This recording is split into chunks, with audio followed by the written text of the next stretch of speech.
Lingam is called Parasurama Lingam. It is a Bana Lingam that has come out of the river Narmada. Appeared here, and it was brought from Kasi along with the Avudayar or Yonipetam. So it has been installed here, and this Shivalingam ceremony for the Devi is also performed in this location in the rivulet after Ganga is installed. That's the Yonipetam, that is the Brahma Petam, and that is the Petam. The location where this Shivalingam is now was where we had a Homakundam in which well over 70 kilograms of chilies, red chilies, were offered to Mahapratyangara, and Mahapratyangara Homam was performed. It was donated to the temple by Sri Bhairavasundara Gurukal that have appeared at the temple from time to time. All these Shivalingams are there, they receive regular worship.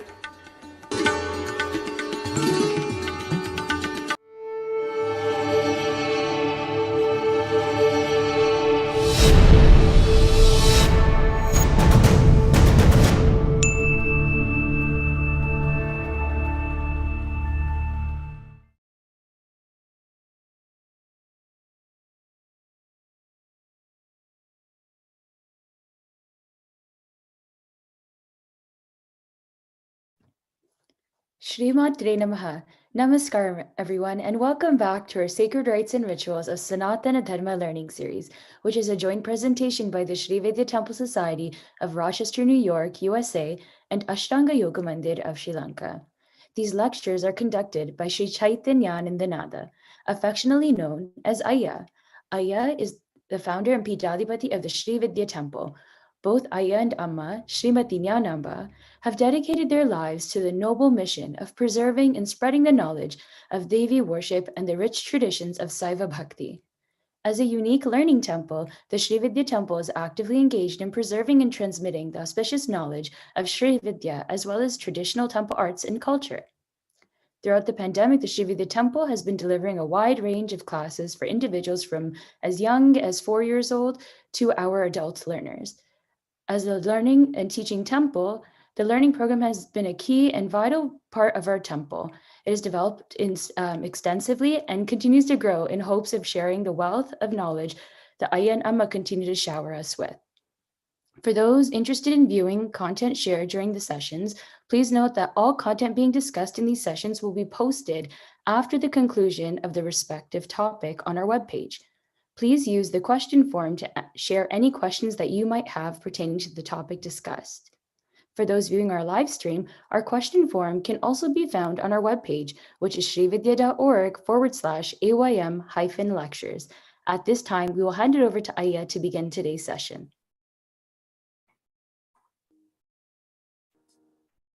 Om Sri Gurubhyo Namaha. Hamsa Siva Soham Hamsaha Hasaka Frame Hasakshamalavarayum Hasaum Sahakshamalavarayim Sahau Swarupana Hetave Swagurave Sri Annapurneshwari Amba Sameda Sri Sri Amrutanandanada Saraswati Mahabhattara Mama Sri Guru Sri Padukam Pujayami Tarpayami Namaham. Namaskaram. I prostrate before my Sri Guru, Srila Sri Annapurneshwari Amba Sameda, Sri Amrutanandanada Saraswati of Devipuram, India, and implore that he sit on my open heart lotus and speak through me. We have been looking at the 25 forms that are accepted and are mentioned by Vyasa Bhagavan in the Skanda Puranam, in the descriptions of Shivalingams and Shiva, the various forms. These 25 forms are taken from there. They are the most popular. Like we saw before, there is another set of 64 forms. Those are also accepted, but we will look at them later. The more accepted forms are the ones that we have been looking at now. Now, we were also considering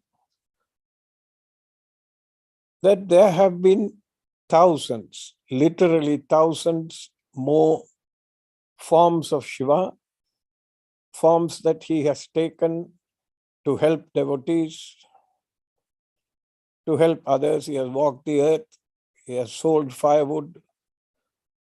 Those forms are not considered. They are job specific in the sense that they were there to help a group or individual devotees. So if you start to consider them all, the count will be in the thousands. We were looking at Chakra Pradhana Murti.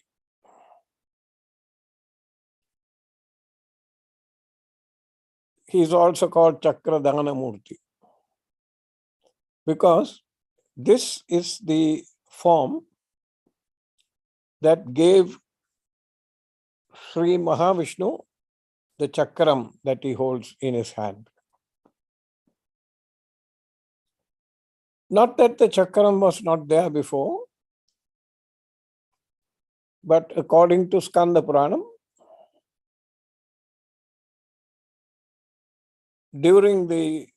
before Sura Samharam took place, the the divine beings were at war with the Asuras.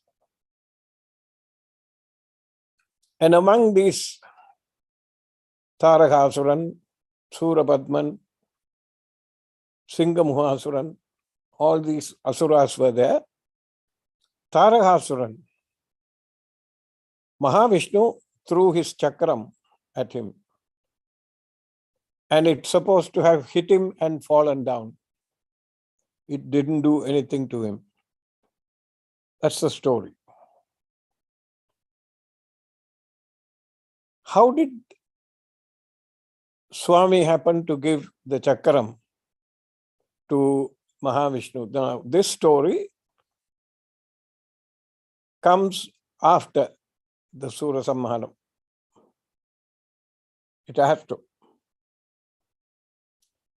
One day in Kailash, around Kailash, there's always Veda Parayanam and singing of Tirumurais and music and dancing and drumming by Nandi and so many of the Shivaganas.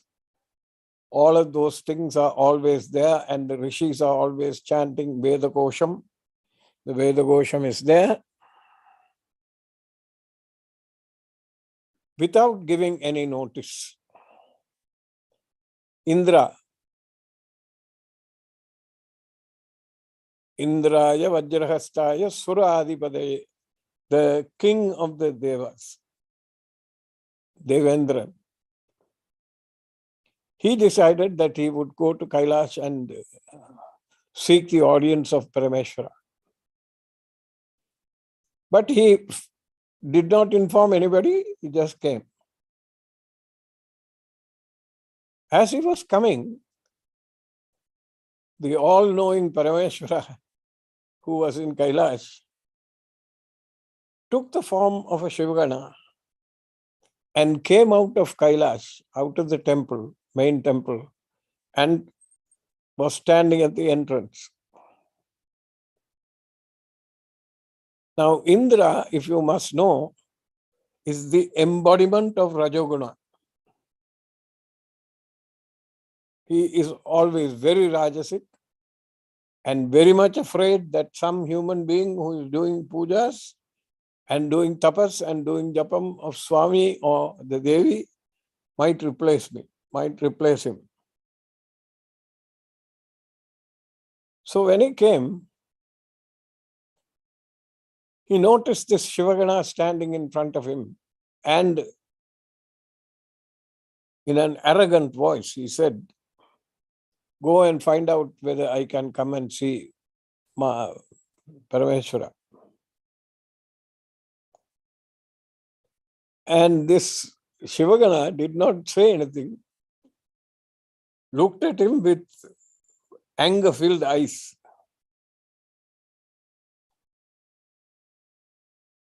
It irritated Devendra even more.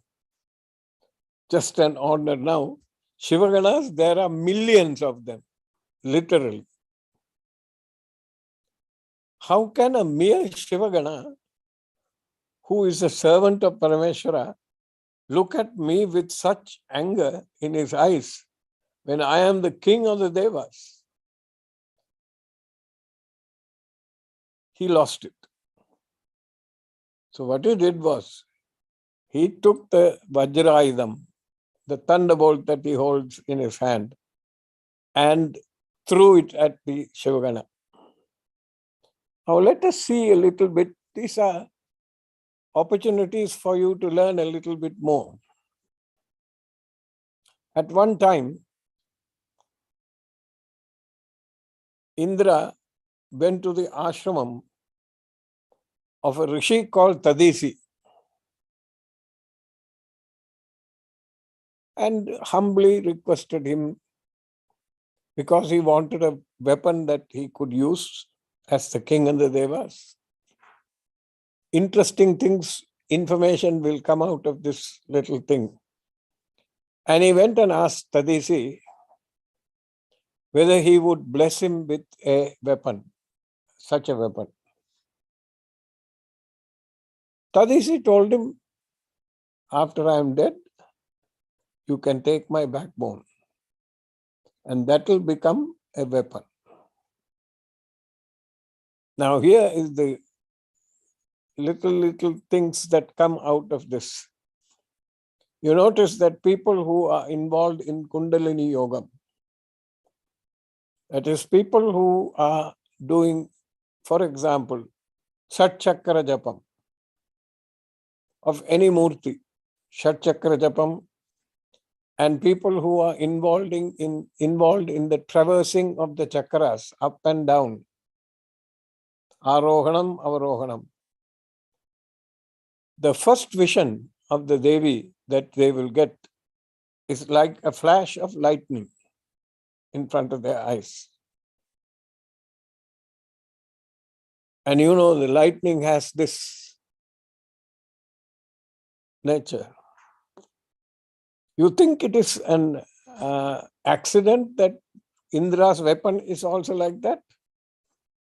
So what Indra in fact is holding is Shakti. Chandi, Durga, that is how she appears. First appearance will be like that. And also, it's not a big mystery. He didn't give him his, Tadisi didn't give him his thigh bone. He gave him his backbone. Yeah, all the chakras are there. Anyway, Indra took this, and he was Rajasic being, right? So he's a little proud. I have this thing, nobody can touch me, you know. And Arjuna in the Mahabharata happens to be Indra's son. That's why all those seemingly underhand movements and moves were made on behalf of Arjuna. And the Sutradhari, the person who was responsible for all this, was Krishna. Anyway, he threw this thunderbolt, Indra's Ayudham. That is how it is portrayed. That is a Tibetan portrayal of the Vajrayudham. He threw this at the Shivagana because he lost his temper. And this Ayudham normally would have destroyed anything, but it hit the Shivaganam on the chest. And that happened to be harder than this one. So there were sparks and a fire. And instantaneously, the moment it happened, Shiva appeared in front of Indra as Rudra. And then Indra was completely, he was completely shattered that he had thrown the weapon against Shiva. And he prayed to him, he worshipped him, he pleaded for his forgiveness. And smilingly, Parameshwara said, "It's okay, don't worry. You can go back to your city." Indra's city is called Amaravati. Okay. So he went back. Now, the fire that was created by the sparks there, that was burning. And with a compassionate vision, Parameshwara took this fire and left it in the ocean and went inside Kailash, returned back to his place. Now this fire was burning. The Devas did not know what to do with it. Indra did not know what to do with it. The Ashtadik Balakas did not know. Rishis did not know. The Ganas did not know what to do with this thing. They were watching. Because it was burning on the water, Varuna came running. And Varuna took this. The moment he took that flame, it turned into a child. And he took it back to his abode and started to bring it up. He named it Jalandhara, because he came from Jalam. He was called Jalandhara. He was growing up, and one day the creator, Brahma, came to Varuna's place. And Varuna carried this baby and placed it on Brahma's lap. And Brahma was playing with the baby. You know how it happens. When you see a baby, you get naturally. Suddenly, this child started to pull Brahma's whiskers and his beard, and he was playing with it. Brahma told Varuna, this child is going to grow up to be very strong. And he would even defeat Mahavishnu if he goes to war with him. But he is also going to be an evil person. Tushtan. He is going to be a Dushtan. And eventually, he is going to cause the entire universe to stand on its head. Okay. So saying, he left.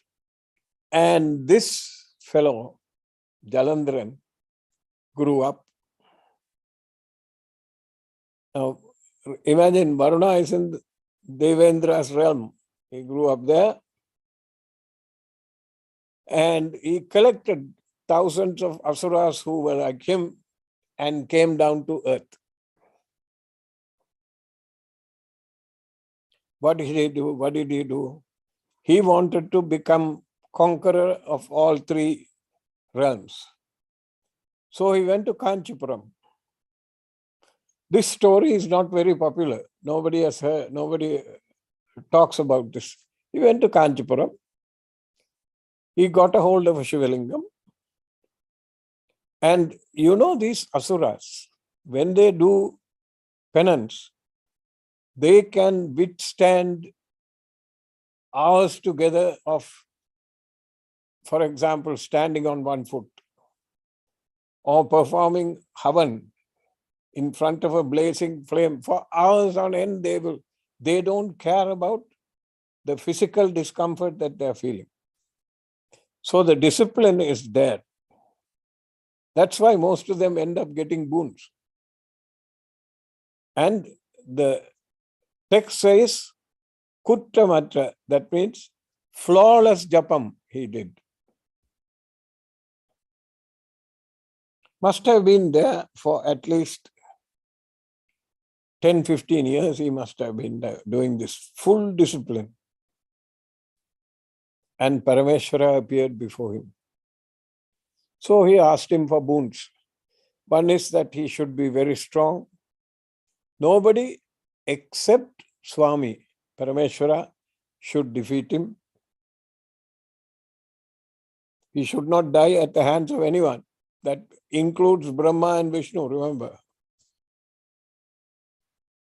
And he said, I should be able to conquer all three worlds. Swami said, okay, go ahead. And just like the other asuras, what he did was he subjugated the earth.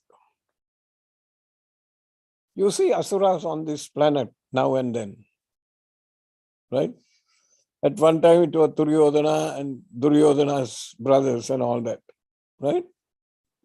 As it progressed, you found somebody like Napoleon Bonaparte. We hear their names, but we don't know how they ruled. Some of them were very cruel. Hitler, responsible for the deaths of 16.5 million people. Mussolini. You get despots like that. Pol Pot in Vietnam. Hundreds of thousands of people were killed by him. Baby Doc Duvalier in Haiti was a despot too. He killed so many people. Anyway, you see asuras like that born. Now, if they drew 3 more heads for Hitler and gave him another 10 arms, he will be an asura. Anyway,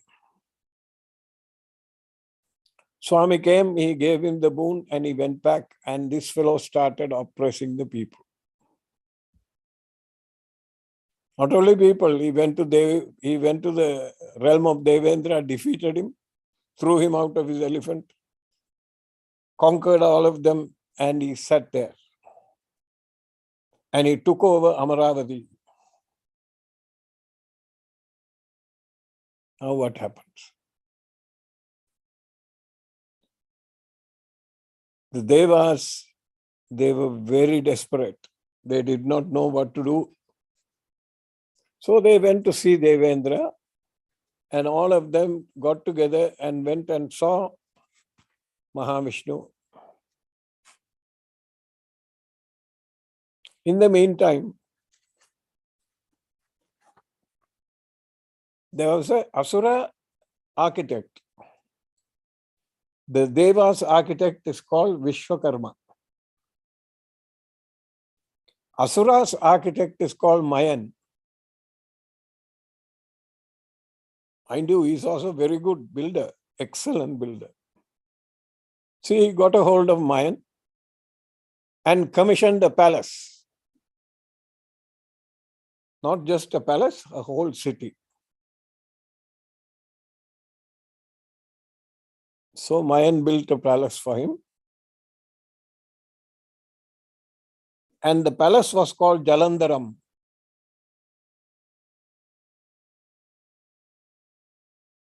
And this Jalandharam, he was sitting there ruling. At this time, Jalandharan, the Asuran, heard of another Asura by the name of Kalanemi. He had a beautiful daughter. Her name was Brindai.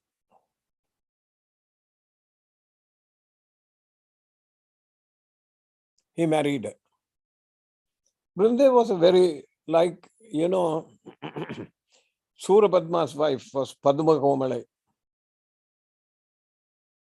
Ravana's wife was Mandodari. Both of them were very chaste and very righteous women. They were called Katpukarasiyal. They were very chaste, both of them. Very righteous women. Like that, Brindai also was a very righteous woman. Then he got greedy. So he went to Devendra's Amaravati, defeated each of the Digdevatas in turn, imprisoned them, enslaved them, got them to do this, that. For instance, he will ask Indrani to fan him while he's seated on the throne. There's a very interesting statement that comes, a phrase, Vinasa kale viparita buddhi. When the time is turning negative towards you, you start to get kinky ideas about to. So this fellow thought, I must go and defeat these fellows. And he went and defeated them. And he conquered Brahma. And he wanted to go and fight with Vishnu. And this fight started, and it was going on, it seems, for 20,000 years. And he couldn't. Now, what is this story? What are these stories about somebody living for, now see, for Tirumalar, for instance? It is said that he wrote 3,000 verses, 4 letters, 4 lines, okay? 4-lined verses, 3,000 verses. And it is said that he lived for 3,000 years. He would sit in tapas for 1 year and sing 1 song. Like that, he is supposed to have lived for 3,000. Now, what is this 3,000? How do we kind of bring it so that the modern mind can understand it, especially the young ones? In the first yuga,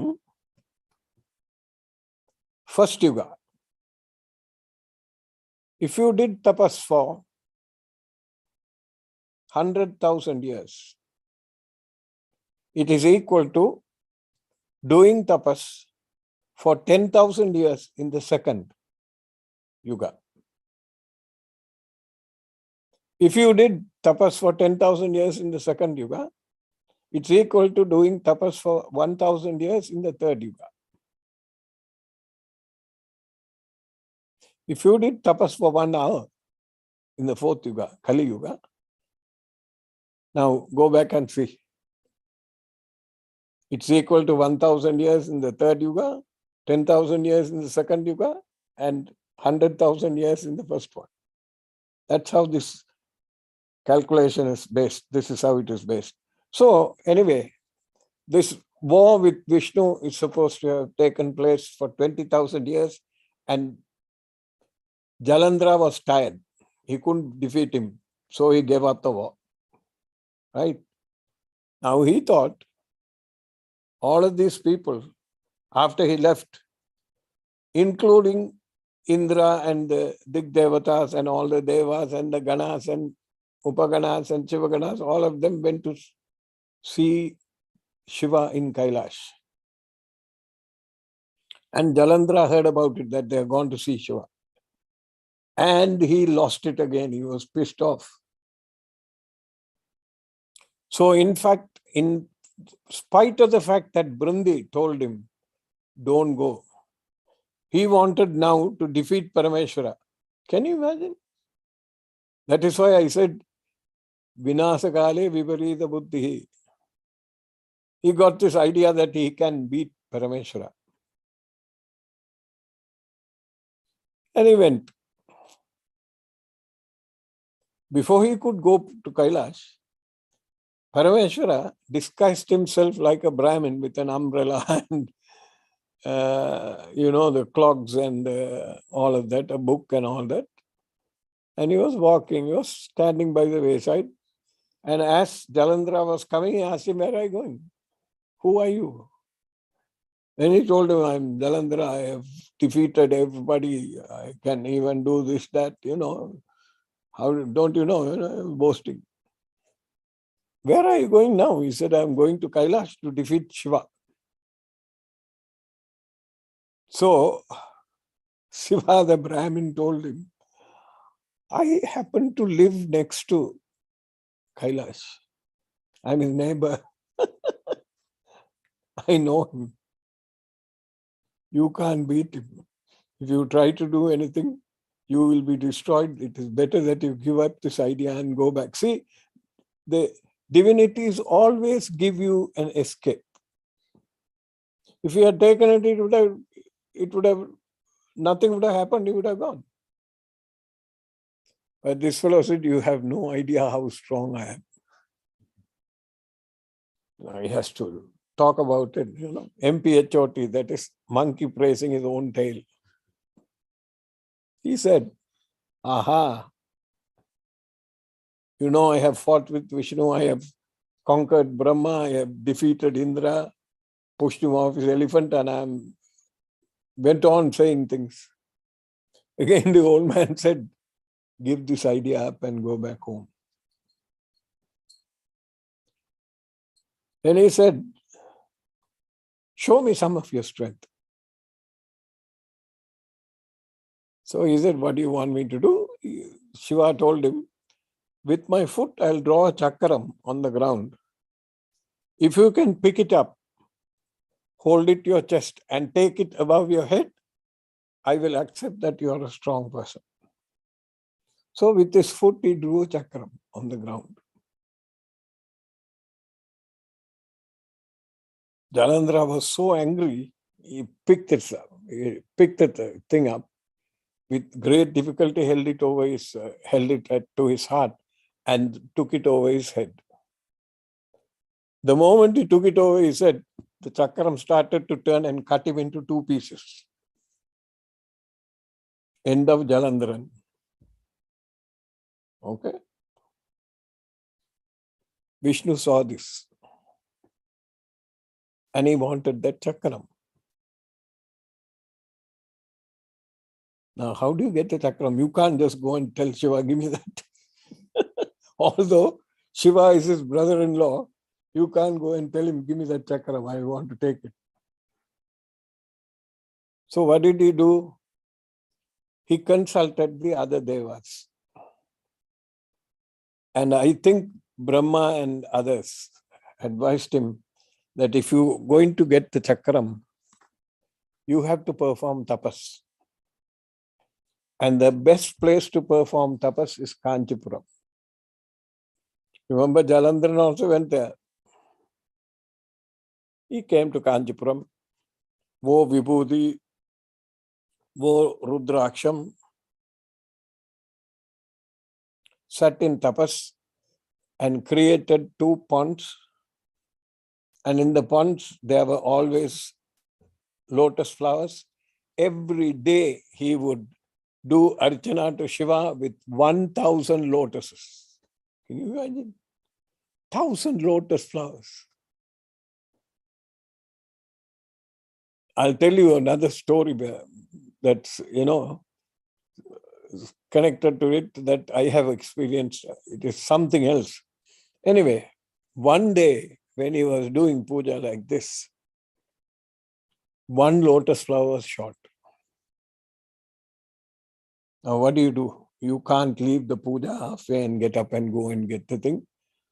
Without second thought, he was going to dig his eye out and put it. See, Mahavishnu is described as Kamala Kannan. Kamalam is lotus. Kannan.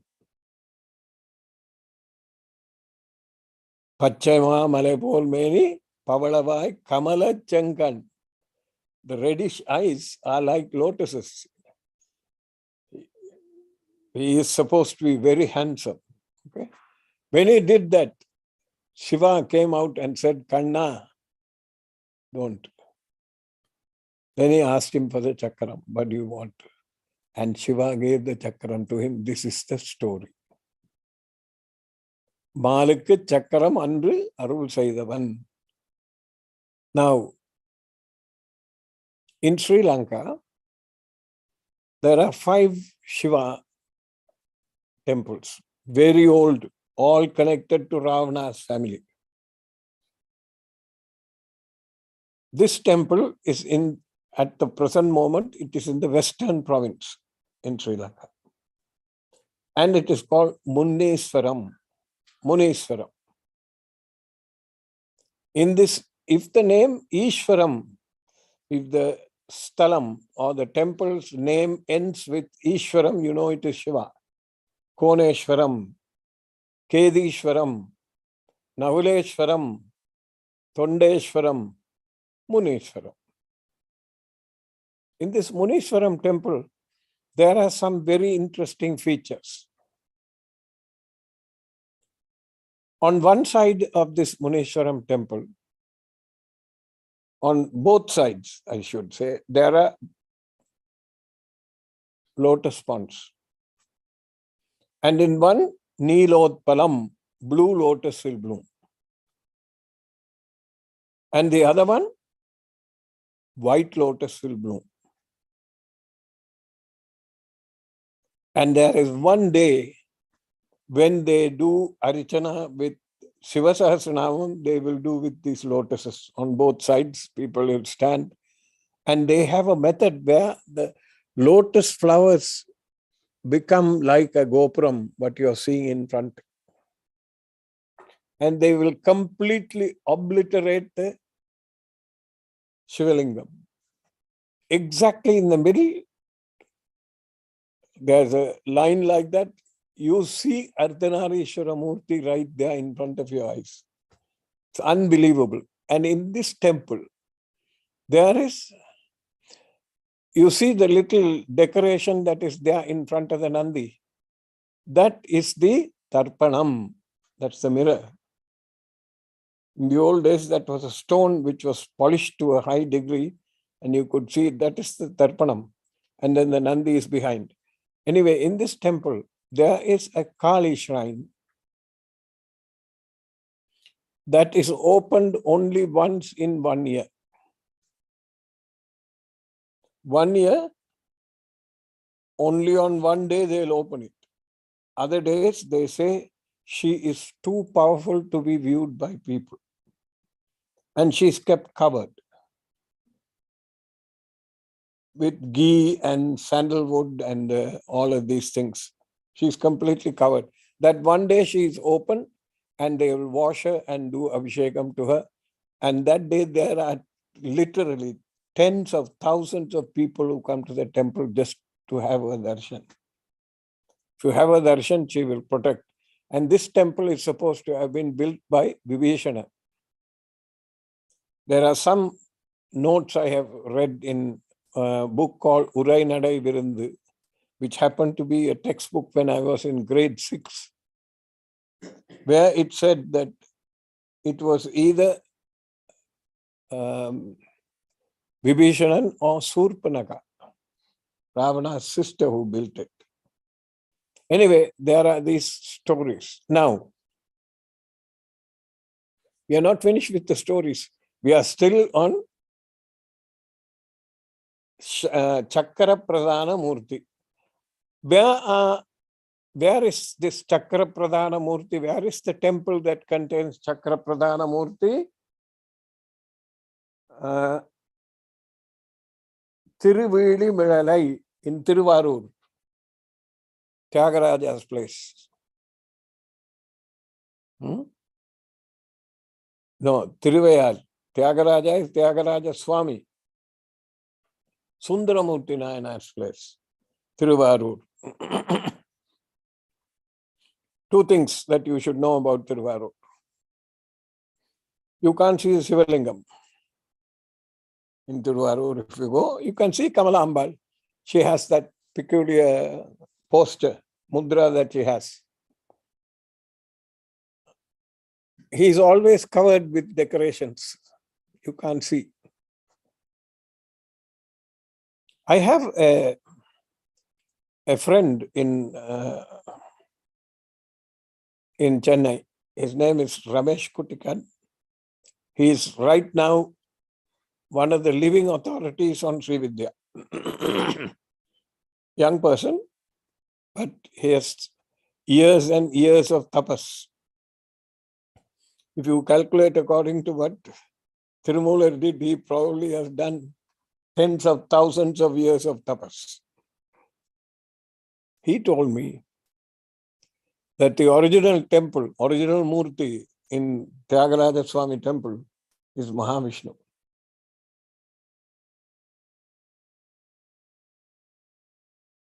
That is what is behind. Okay. So in that temple, this Chakradhana Murti is there. We are not finished with it yet.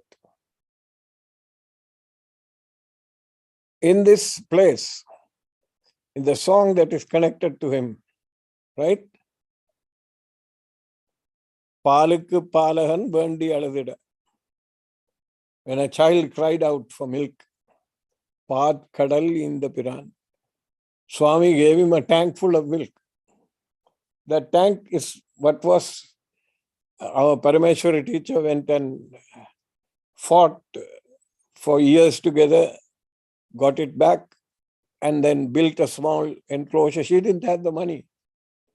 All the monies that she could collect was with people like us. She would ask for whoever who could give her money, and she would very carefully collect all that, take it and do this job. This is her job. This was her job.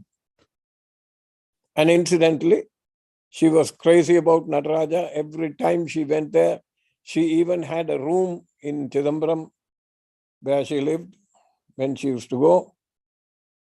She died on Arudra Darshanam Day. Swami took her on that day. Tells you what a great soul she was. Anyway, she built this, renovated the temple where Swami wrote the Tiruvasam as Manikavasar was singing. That temple is there, and she even has made a small plaque which is on the wall, and it says that temple was renovated by devotees of Sri Rajarajeswari Devi in Rochester, New York. She also renovated a temple right next to her. Now we are going to look at about somebody who is connected to this complex. There is the Samadhi temple of Guru Namah Shivaya in Tiruvannamalai. There was a cave, and in that cave there was a Swami of very high caliber, very high yogi, accomplished yogi, by the name of Guhai Namah Shivaya. Guhai means cave in Tamil. He had a disciple, and the disciple was called Guru Namah Shivaya. What's going on? You know, they're very playful. When you see highly advanced beings, sometimes you will think that they are talking raw filth. Guruji and Guru Garu used to be like that. Guruji and Gayatri Swami, who was in Simhachalam, was like that. I have heard. They appear to be exchanging filthy names, but it is not. They are conversing at a very high level. We don't know. Anyway, this Guru Namah Shivaya was a disciple of Guha Namah Shivaya, and he was watching. One day, this a group of people were walking, and in front of them, there was a shepherd with a fully pregnant goat. And that goat had died with the kid inside. And as he was walking, he was lamenting. This is the only thing I had, and I was thinking that it would have 2 kids or maybe a kid. I would sell the kid and use the money. Now I don't have anything. The people behind him said, "Hey, you see that cave up there? If you go there and ask that there's a gentleman inside there, a Swami, ask him to come, he will make this goat come back to life.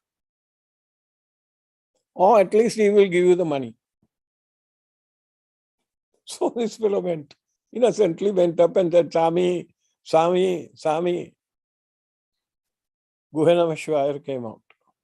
And he asked him, "Ennappa, what is the matter?" He told him, "I had this goat. This is the only thing that I was depending on to take care of my family and everything. It has died. Now what do I do?" He said, "Enakkenappa, why do I need a goat? I'm a sannyasi. I don't need this." But he must have been moved. See, such beings, their compassion cannot be measured. There's no rhyme or reason why they become so compassionate. He saw this fellow and he was probably moved. He went back in, pretending to go in and take the money. He came back outside and gave him money and told him, "Here is the money for this thing. You put the goat down and you go." So he put the goat down and he went, thinking the old man is going to either bury the thing or give it to somebody else. After the shepherd went away, Guhanamashvayar went inside, took his kamandalam, poured some water in it, and looked at the mountain and said Om Namah Shivaya and sprinkled it on the goat. It came back to life. Now this group of people who were going, who had put him up to this, they saw this. Okay. 2 days later, the shepherd was passing that way and he saw the goat standing there and it has 2 kids. He was amazed.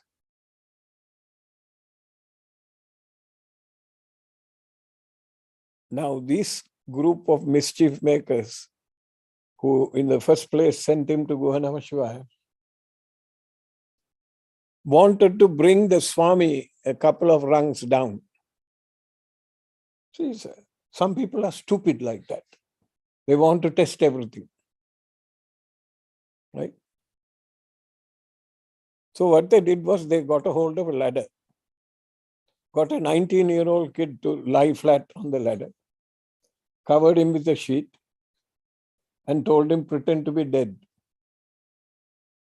And 6 fellows carried him up to the cave and said, Swami, he came out. Now this fellow is like 19-year-old kid. He said, this fellow has died. You know, we know that you brought this goat back to life. Please bring this fellow back to life. The all-knowing sannyasi immediately knew what they were doing. He went inside, brought some water with the kamandalu, and he said, the one who has died, let him die. Let him be dead. And the kid died. Now these 6 people who carried him were in deep trouble because when they take the body back and tell the parents, they are going to get beaten up. We don't know what happened. Anyway, this is the story of Guhanamashvaya.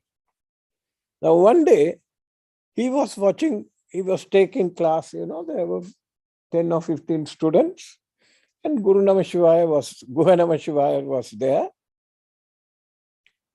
He was taking the class, and Guru Namashivaya was listening very carefully, and suddenly he laughed.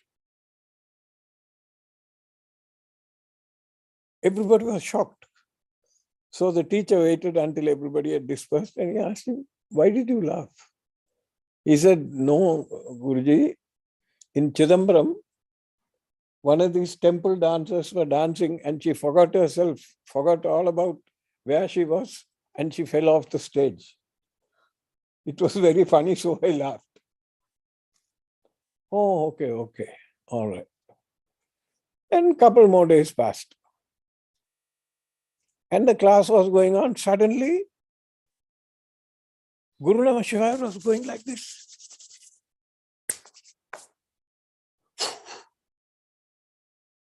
Again, he asked him, what's the matter?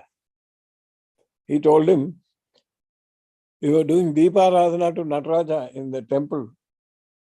And the Panjalati, the screen that was there caught fire. So I put it out.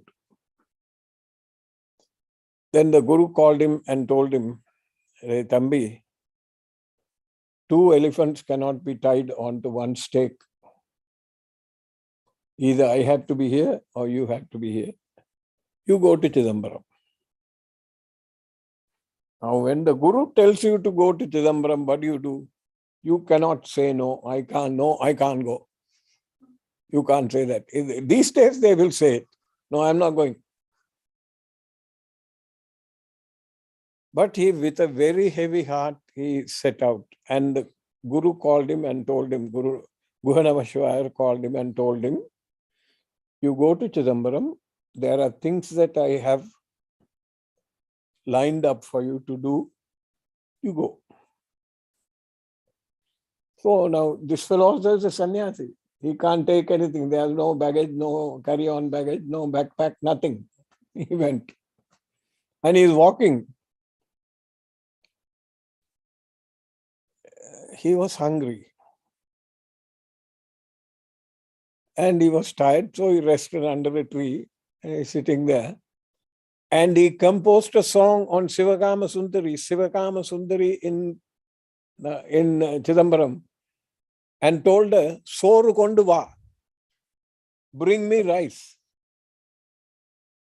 And the Devi, what she did was, from Chidambaram, there's a gold plate in front of Nataraja that they used for Naivedyam. There was Chakara Pongal there. She took the plate and came and appeared in front of him and said, Inda saapdu. Right? So he ate the food. He's sannyasi. What does he need with the plate? He left it there and he was walking away. And in Chidambaram, there was a massive riot almost. My God, somebody has taken Swami's gold plate. They did not know what to do. They were running here, running there, nothing doing. And with very heavy hearts, the Dikshitas went home. Nataraja appeared to them, all of them in their dreams, and told them, Amma has taken food for Guru Namashivaya. Guru Namashivaya who is coming. It is under such and such a tree in such and such a village. Go and bring it. So they went. And it was there, the plate was there. So they took the plate and came. Not one time, not two times, 3, 4 times. Every time he called for food, he would ask the mother to bring and she will come and give the food. Can you imagine the tapas that this person must have done for this power, this universal power to bring him food? Means his heart was, what do you call that? Bangaru, gold, pure. And every time, Swami would appear to them and tell them, the plate is here, go and bring it. And they will go and bring the plate. He came down to Chidambaram. And right next to the temple where Manikavasar sang and Swami wrote, he had an ashramam. And he would do homam. One day, a young fellow came and he was doing the homam. Chidambaram was in a very dilapidated situation at that time. All the gopurams and this thing had deteriorated and all that. He told the little fellow, the land next to where he was seated, he said, go there, walk 10 paces from that tree and dig. Fellow dug. When they dug, he found a pot full of gold coins.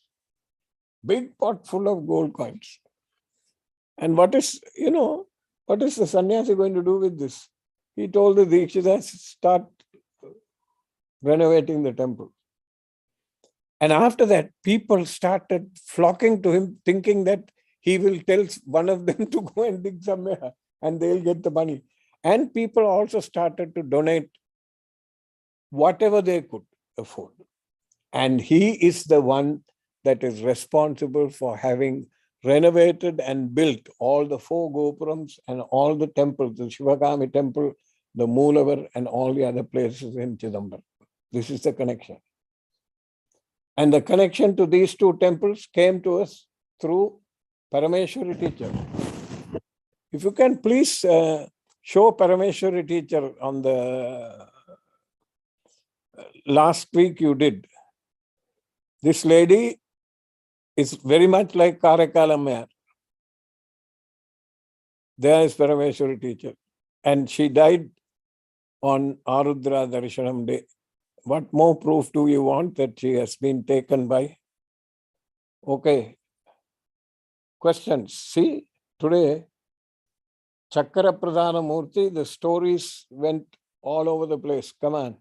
Questions.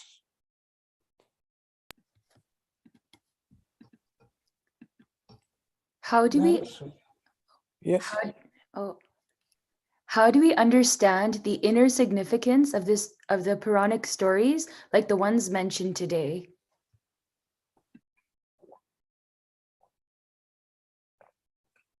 how do we understand the inner significance of the Puranic stories like the ones mentioned today?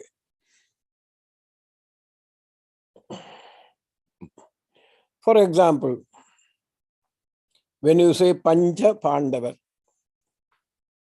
5 Pandavas, the 5 Pandavas are the 5 sense organs.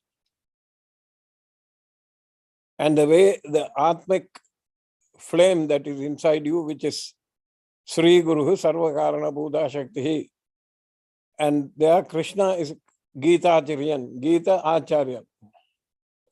He's the teacher. So this Guru that is inside in the form of a flame is the one who is the charioteer for this body. Like that, this is an ocean of a question. So many different things are there. I would ask you to read some of the stories told by Ramana Maharishi.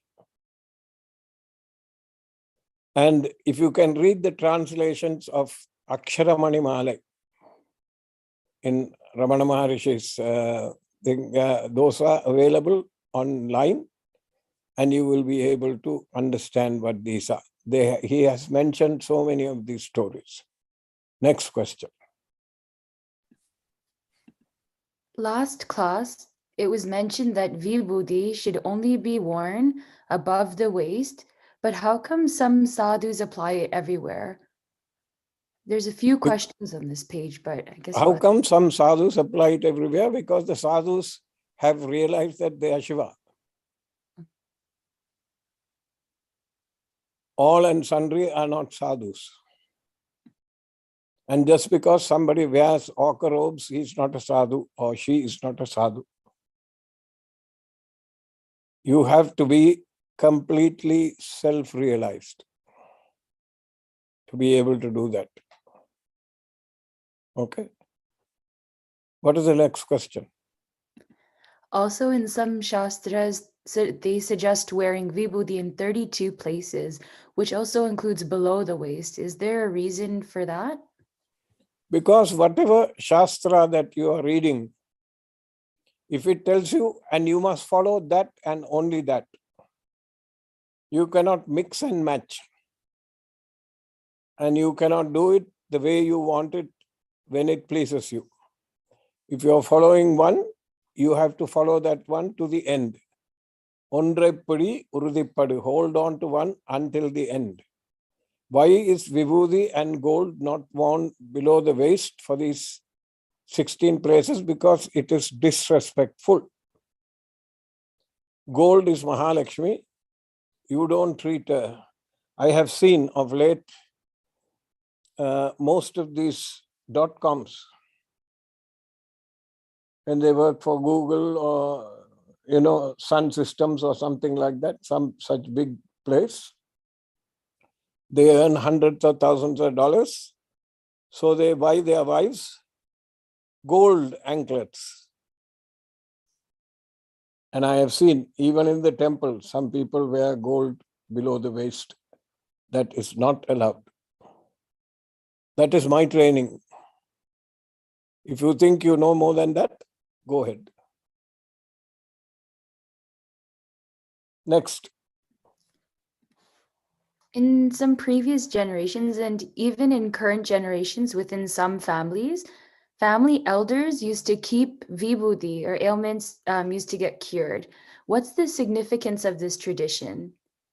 In the previous generations and even in current generation, in some families, family elders used to keep sacred vibhuti and ailments used to get cured.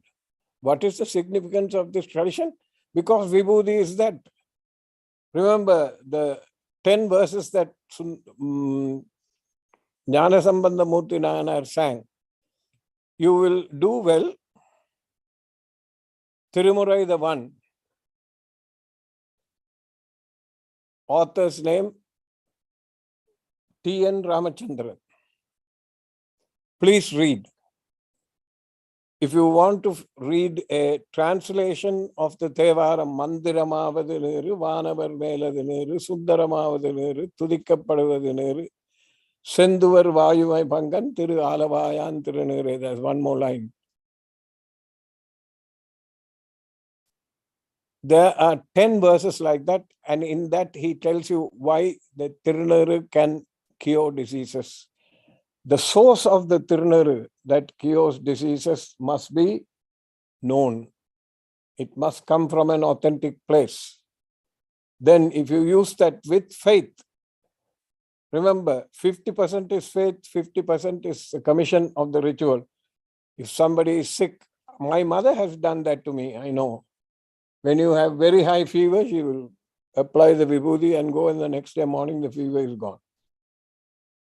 So it has medicinal value.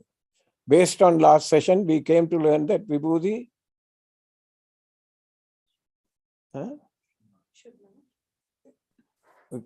kept below the waist. Is it okay in any element situations? Like knee pain, for example, can vibhuti be applied as a medicine on the knee area? Of course it can. But that doesn't mean that every day you have to wear the vibhuti as a knee cap and then, as a knee brace and walk around. It is to be used for, there are exemptions for every rule. If it is medicine, yes, why not? Last question. Can females also wear vibhuti in these 16 places, or does it differ? Can females wear vibhuti in these 16 places? Why not? I want to know why not. The 16 places are there in their bodies also, isn't it? Of course they can wear it.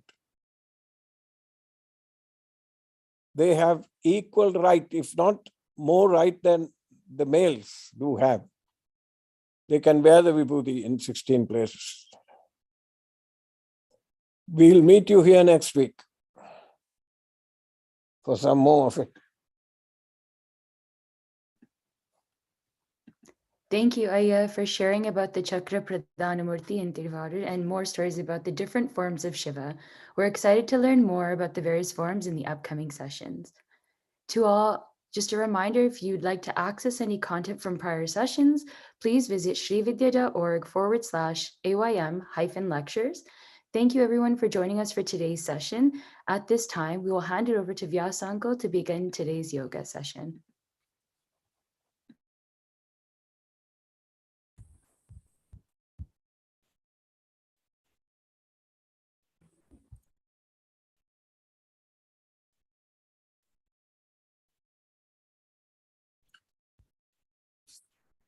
Greetings and pranams to Ayya and all the devotees of the Sri Vidya Temple and members of Ashtanga Yoga Mandir Sri Lanka and all those who are viewing this live.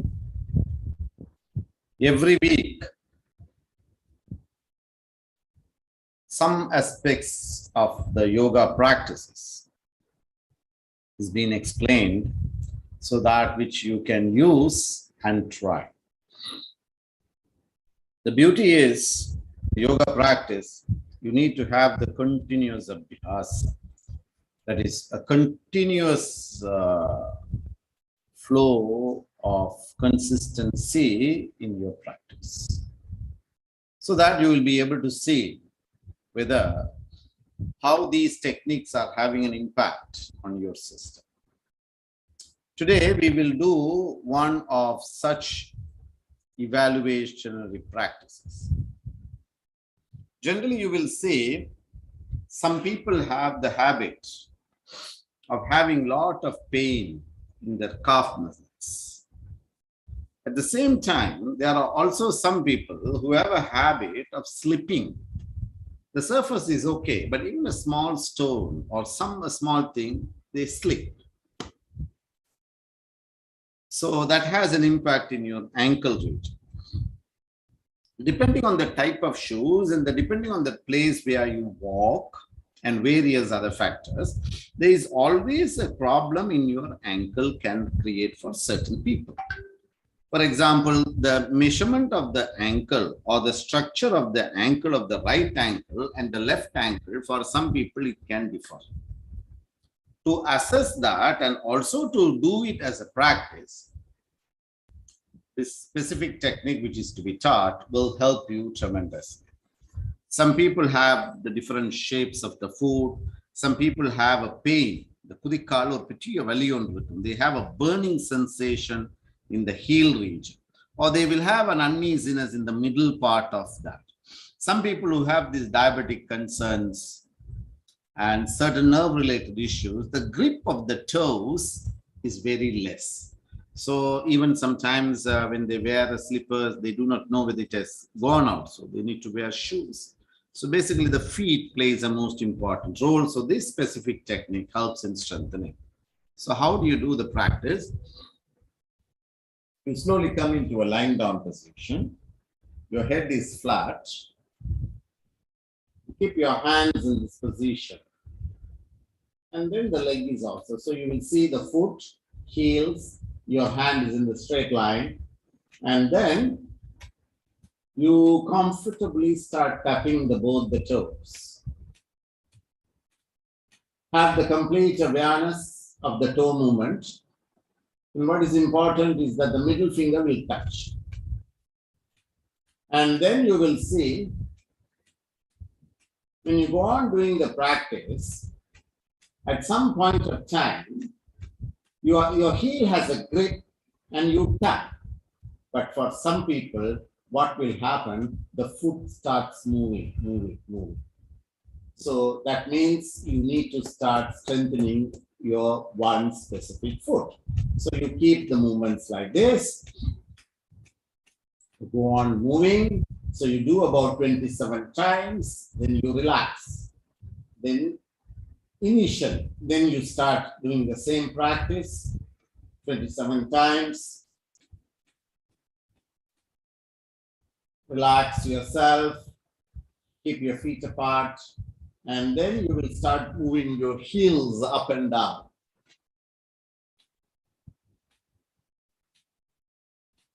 You do that for 27 counts, and then you relax. Then after that, you bring your feet together, and then you slowly start moving the heels in the same way. And then you relax, and then you sit in this position in a relaxed manner. And then you will slowly turn to the side.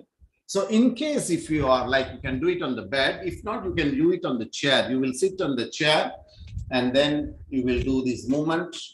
You will use this movement. You will do this, and you will do this technique. So when you go on doing this practice, when some people, when they walk, they have an inflammation around the foot region. All these concerns, you'll be able to see a lot of impact by this practice. So do these techniques, which will have a greater impact in your system. So once again, thank you very much to Ayya and all you all for taking part in this event. We will complete the session with the prayer.